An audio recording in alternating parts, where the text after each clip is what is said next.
Hello everyone, welcome to my channel. इस video में हम सीटेट का प्रीवियस पेपर करेंगे।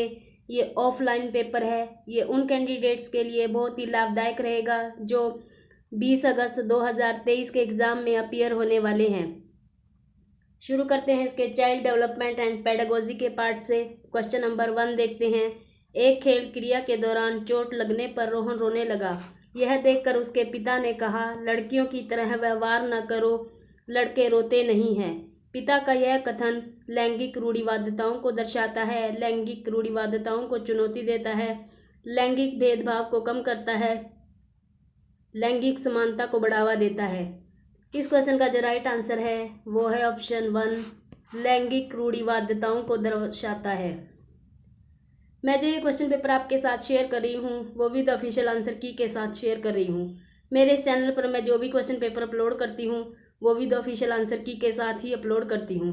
मेरे इस चैनल पर मैंने KVS, TGT और PGT के प्रीवियस पेपर अपलोड किए हुए हैं। साथ में NVS के, TGT, PGT के क्वेश्चन पेपर अपलोड किए हुए हैं। साथ में नेट और HTET के प्रीवियस पेपर भी अपलोड किए हुए हैं। अगर आप वो देखना चाहते हैं तो मेरे इस चैनल पर जाकर देख सकते हैं। अगर आपने अभी तक मेरा चैनल सब्सक्राइब नहीं किया है तो मेरे चैनल को सब्सक्राइब कर लीजिए। साथ में बेल आइकन को प्रेस कर लीजिए ताकि जब भी मैं वीडियो अपलोड करूं तो उसका नोटिफिकेशन आप तक पहुंच जाए। Next question. एक प्रगतिशील कक्षा में अध्यापक को अटल पाठ्यक्रम का पालन करना चाहिए, विद्यार्थियों में प्रतिस्पर्धा पर बल देना चाहिए, ज्ञान की संरचना के लिए प्रचुर मौके प्रदान करने चाहिए, विद्यार्थियों को उनके अकादमिक अंकों के आधार पर नामांकित करना चाहिए। इस क्वेश्चन का जो राइट आंसर है वो है ऑप्शन 3, ज्ञान की संरचना के लिए प्रचुर मौके प्रदान करने चाहिए। Next question. एक गतिविधि के दौरान छात्रों को संघर्ष करते देख एक अध्यापिका ने बच्चों को संकेत और इशारे जैसे कि क्या, क्यों, कैसे प्रदान करने का फैसला लेती है। लेव वाइगोत्स्की के सिद्धांत के अनुसार अध्यापिका की यह योजना बच्चों को अधिगम के लिए अनुप्रेरित या निष्प्रेरित करेगी, अधिगम के लिए पाठ या आधारभूत संरचना का काम करेगी, छात्रों में प्रत्याहार या निकास प्रवृत्तियां पैदा करेगी, अधिगम की प्रक्रिया में अर्थहीन होगी। इस क्वेश्चन का जो राइट आंसर है वो है ऑप्शन 2, अधिगम के लिए पाठ या आधारभूत संरचना का काम करेगी। Next question. बच्चों के समाजीकरण के संदर्भ में निम्न में से कौन सा कथन सही है। विद्यालय समाजीकरण का एक द्वितीय कारक है और परिवार समाजीकरण का एक प्राथमिक कारक है। विद्यालय समाजीकरण का एक प्राथमिक कारक है और समकक्षी समाजीकरण के द्वितीय कारक हैं। समकक्षी समाजीकरण के प्राथमिक कारक हैं और परिवार समाजीकरण का एक द्वितीय कारक है। परिवार एवं जनसंचार दोनों समाजीकरण के द्वितीय कारक हैं। इस क्वेश्चन का जो राइट आंसर है वो है ऑप्शन 1, विद्यालय समाजीकरण का एक द्वितीय कारक है और परिवार समाजीकरण का एक प्राथमिक कारक है। Next question. बहुबुद्धि का सिद्धांत जोर देता है कि बुद्धि लब्धि केवल वस्तुनिष्ठ परीक्षणों द्वारा ही मापी जा सकती है। एक आयाम में बुद्धिमत्ता अन्य सभी आयामों में बुद्धिमत्ता निर्धारित करती है। बुद्धिमत्ता की विभिन्न दशाएं हैं। बुद्धिमत्ता में कोई व्यक्तिगत विभिन्नताएं नहीं होती हैं। इस क्वेश्चन का जो राइट आंसर है वो है ऑप्शन 3, बुद्धिमत्ता की विभिन्न दशाएं हैं। Next question. लॉरेंस कोलबर्ग के सिद्धांत के अनुसार किसी कार्य को इसलिए करना क्योंकि दूसरे इसे स्वीकृति देते हैं नैतिक विकास के डैश चरण को दर्शाता है।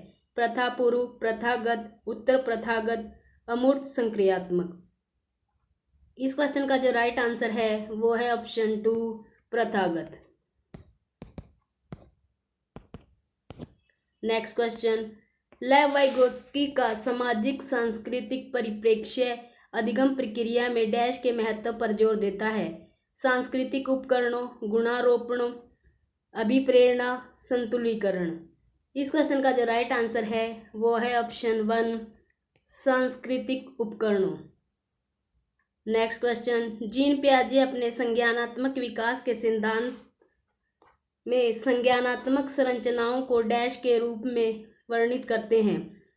मनोवैज्ञानिक उपकरणों, उद्दीपक अनुक्रिया संबंध, विकास का समीप क्षेत्र, स्कीमा या मनोबंध। इस क्वेश्चन का जो राइट आंसर है वो है ऑप्शन 4, स्कीमा या मनोबंध। नेक्स्ट क्वेश्चन, जीन पियाजे के संज्ञानात्मक विकास के सिद्धांत में पूर्व संक्रियात्मक अवस्था में विकास का मुख्य गुण क्या होता है? अमूर्त सोच का विकास, विचार या सोच में केंद्रीयकरण, परिकल्पित निगमनात्मक सोच, संरक्षण और पदार्थों को क्रमबद्ध करने की क्षमता। इस क्वेश्चन का जो राइट आंसर है वो है ऑप्शन 2, विचार या सोच में केंद्रीयकरण। नेक्स्ट क्वेश्चन, विकास के संदर्भ में निम्न में से कौन सा कथन सही है? विकास की दर सभी संस्कृतियों में सभी के लिए समान होती है। विकास केवल विद्यालय में होने वाले अधिगम से ही होता है। विकास केवल बाल्यावस्था के दौरान ही होता है। विकास बहुआयामी होता है। इस क्वेश्चन का जो राइट आंसर है वो है ऑप्शन 4, विकास बहुआयामी होता है। नेक्स्ट क्वेश्चन, जन्म से किशोरावस्था तक बच्चों में विकास किस क्रम में होता है? संवेदिक, मूर्त, अमूर्त, अमूर्त संवेदिक, मूर्त, मूर्त अमूर्त संवेदिक, अमूर्त मूर्त संवेदिक। इस क्वेश्चन का जो राइट आंसर है वो है ऑप्शन 1, संवेदिक, मूर्त, अमूर्त। नेक्स्ट क्वेश्चन, एक प्रगतिशील कक्षा में व्यक्तिगत विभिन्नताओं को किस प्रकार देखा जाना चाहिए? अधिगम की प्रक्रिया में बाधा, अध्यापक के पक्ष पर असफलता, योग्यता आधारित समूह बनाने का मापदंड, अध्यापन अधिगम क्रिया की परियोजना के लिए महत्वपूर्ण। इस क्वेश्चन का जो राइट आंसर है वो है ऑप्शन 4, अध्यापन अधिगम प्रक्रिया की परियोजना के लिए महत्वपूर्ण। नेक्स्ट क्वेश्चन, एक समावेशी कक्षा में डैश पर जोर होना चाहिए। प्रदर्शन मुखी लक्ष्यों, अविभेदी समरूपी निर्देशों, सामाजिक पहचान के आधार पर छात्रों के अलगाव, हर बच्चे के सामर्थ्य को अधिकतम करने के लिए अवसर प्रदान करने। इस क्वेश्चन का जो राइट आंसर है वो है ऑप्शन 4, हर बच्चे के सामर्थ्य को अधिकतम करने के लिए अवसर प्रदान करने। नेक्स्ट क्वेश्चन, दिव्यांगजन अधिकार अधिनियम 2016 के अनुसार निम्न में से किस शब्दावली का प्रयोग उपयुक्त है? मंदित छात्र, विकलांग छात्र, छात्र जिसे शारीरिक दिव्यांगता है, छात्र जिसका अशक्त शरीर है। इस क्वेश्चन का जो राइट आंसर है वो है ऑप्शन 3, छात्र जिसे शारीरिक दिव्यांगता है। नेक्स्ट क्वेश्चन, अधिगम कठिनाइयों से जूझते छात्रों की जरूरतों को संबोधित करने के लिए अध्यापक को क्या नहीं करना चाहिए? नहीं पूछा है, क्या नहीं करना चाहिए? दृश्य श्रव्य सामग्रियों का इस्तेमाल, संरचनात्मक शिक्षा शास्त्रीय उपागमों का इस्तेमाल, व्यक्तिगत शैक्षिक योजना बनाना, शिक्षा शास्त्र और आंकलन की जटिल संरचनाओं का प्रयोग। इस क्वेश्चन का जो राइट आंसर है वो है ऑप्शन 4, शिक्षा शास्त्र और आंकलन की जटिल संरचनाओं का प्रयोग। नेक्स्ट क्वेश्चन, सृजनात्मकता की पहचान का प्रमुख लक्षण क्या है? कम परिज्ञानता या बोधगम्यता, अपसारी चिंतन, अति सक्रियता, असतर्कता। इस क्वेश्चन का जो राइट आंसर है वो है ऑप्शन 2, अपसारी चिंतन। नेक्स्ट क्वेश्चन, विविध पृष्ठभूमियों के अधिगमकर्ताओं को संबोधित करने हेतु एक अध्यापक को विविधता संबंधी मुद्दों पर बातचीत टालनी चाहिए। विविध विन्यासों से उदाहरण लेने चाहिए। सभी के लिए मानकीकृत आंकलनों का इस्तेमाल करना चाहिए। ऐसे कथनों का इस्तेमाल करना चाहिए जो नकारात्मक रूढ़िबद्ध धारणाओं को मजबूत करे।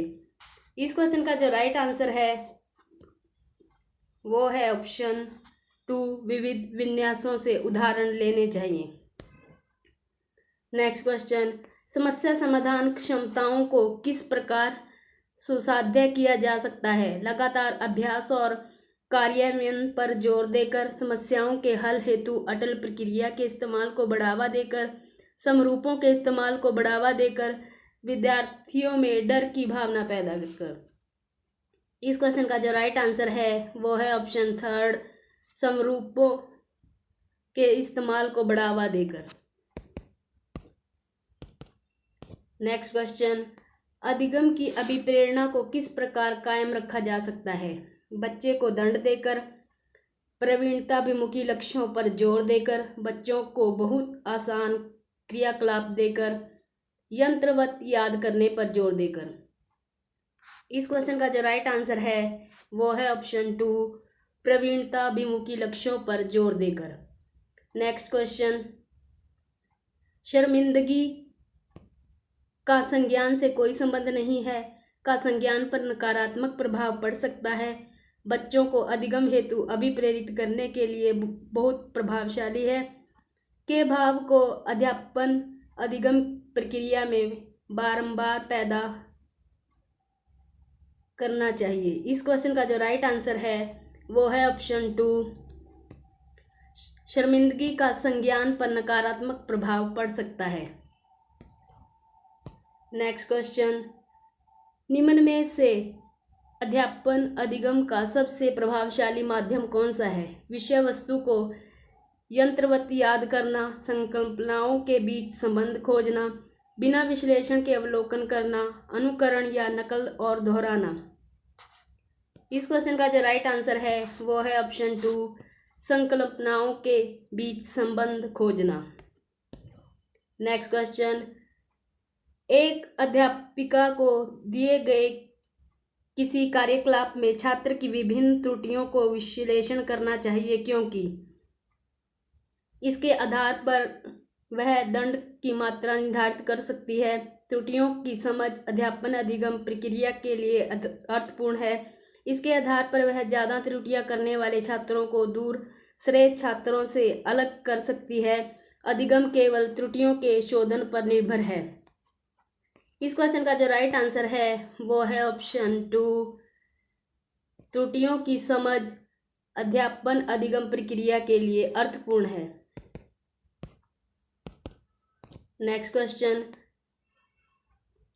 बच्चे को सीखने के में कठिनाई होती है जब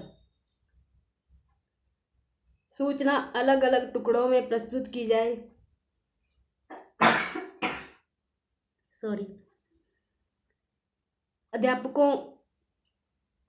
बच्चों को सीखने में कठिनाई होती है जब सूचना अलग अलग टुकड़ों में प्रस्तुत की जाए, वो आंतरिक रूप से अभिप्रेरित हो, अधिगम सामाजिक संदर्भ में हो, विषय वस्तु को बहुरूपों में प्रस्तुत किया गया हो।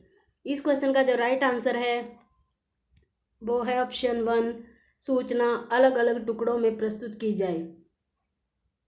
नेक्स्ट क्वेश्चन, अधिगम की सर्वोत्तम अवस्था कौन सी है? उच्च उत्तेजना, उच्च भय, निम्न उत्तेजना, उच्च भय, संतुलित उत्तेजना, कोई भय नहीं, कोई उत्तेजना नहीं, कोई भय नहीं। इस क्वेश्चन का जो राइट आंसर है वो है ऑप्शन थर्ड, संतुलित उत्तेजना, कोई भय नहीं। नेक्स्ट क्वेश्चन, अधिगम की संरचनात्मक विचार या सुझाव देता है कि ज्ञान की संरचना में बच्चों को कोई भूमिका नहीं होती, बच्चे पूर्ण रूप से वयस्कों पर निर्भर रहते हैं, बच्चे सक्रिय भूमिका निभाते हैं, बच्चे पूर्ण रूप से पाठ्य पुस्तकों पर निर्भर रहते हैं। इस क्वेश्चन का जो राइट आंसर है वो है ऑप्शन थर्ड,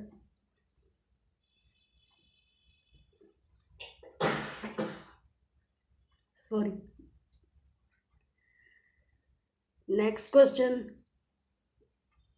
अधिगम के लिए निम्न में से कौन सी धारणा उपयुक्त है? योग्यता सुसाध्य है, योग्यता अटल है, प्रयासों से कोई फर्क नहीं पड़ता, असफलता अनियंत्रित है।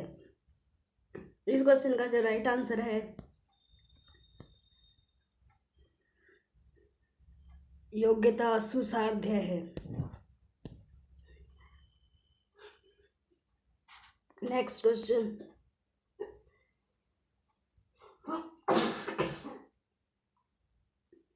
निम्न में से कौन सी परिपाटी विद्यार्थियों में संकल्पना समझ को बढ़ोतरी में सहायक है? प्रतिस्पर्धा आधारित प्रतिस्पर्धाएं, पाठ्य पुस्तक केंद्रित शिक्षा शास्त्र, बारंबार परीक्षाएं, अन्वेषण और संवाद। इस क्वेश्चन का जो राइट आंसर है वो है ऑप्शन 4, अन्वेषण और संवाद। नेक्स्ट क्वेश्चन, एक कार्य के दौरान सायना स्वयं से बात कर रही है कि वह कार्य पर किस प्रकृति कर सकती है। लेव वाइगोत्स्की के भाषा और चिंतन सोच के बारे में दिए गए विचारों के अनुसार इस तरह का व्यक्तिगत वाक्य क्या दर्शाता है?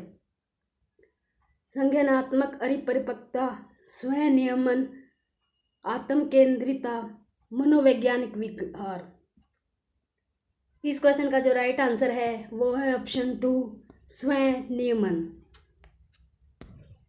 नेक्स्ट क्वेश्चन, मूल्यांकन पद्धतियों का लक्ष्य होना चाहिए विद्यार्थियों को नामांकित करना, योग्यता आधारित समूहों में विद्यार्थियों को विभाजित करना, विद्यार्थियों की जरूरतों एवं आवश्यकताओं की पहचान करना, पुरस्कार वितरण हेतु उच्च अंक प्राप्त करने वाले विद्यार्थियों की पहचान करना। इस क्वेश्चन का जो राइट आंसर है वो है ऑप्शन 3, विद्यार्थी की जरूरतों एवं आवश्यकताओं की पहचान करना। नेक्स्ट क्वेश्चन, बच्चों के विकास की व्यक्तिगत विभिन्नताओं को किस पर प्रतिरोपित किया जा सकता है? केवल आनुवंशिकता पर, केवल पर्यावरण पर, ना आनुवंशिकता पर, ना पर्यावरण पर। आनुवंशिकता एवं पर्यावरण की पारस्परिकता पर। इस क्वेश्चन का जो राइट आंसर है वो है ऑप्शन 4, आनुवंशिकता एवं पर्यावरण की पारस्परिकता पर। आई होप ये वीडियो आप सभी के लिए हेल्पफुल रहेगी। अगर आप वीडियो अच्छी लगे तो वीडियो को लाइक कर दीजिए, शेयर कर दीजिए। साथ में अगर आपने मेरा चैनल अभी तक सब्सक्राइब नहीं किया है तो मेरे चैनल को सब्सक्राइब कर लीजिए। Thanks for watching this video.